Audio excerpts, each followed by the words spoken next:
Hello everybody and welcome. In this video I'm going to show you how to add and manage Siri for your HUAWEI FreeBuds SE. So firstly we should add it in the application, so open it and click on your headphones here. Then go to gesture control and now decide you want to use the left one or right one earbud to call a Siri. So I'm going with the left one, but it's the same with the right one. So now click Wake Voice Assistant.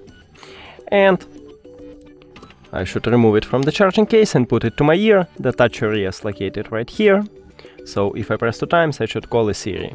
1, 2. And as you can see, Siri is awake. That's it. Thank you for watching this video. If you found it helpful, please consider subscribing to the channel and leave the like on the video. It's really important to us. See you later.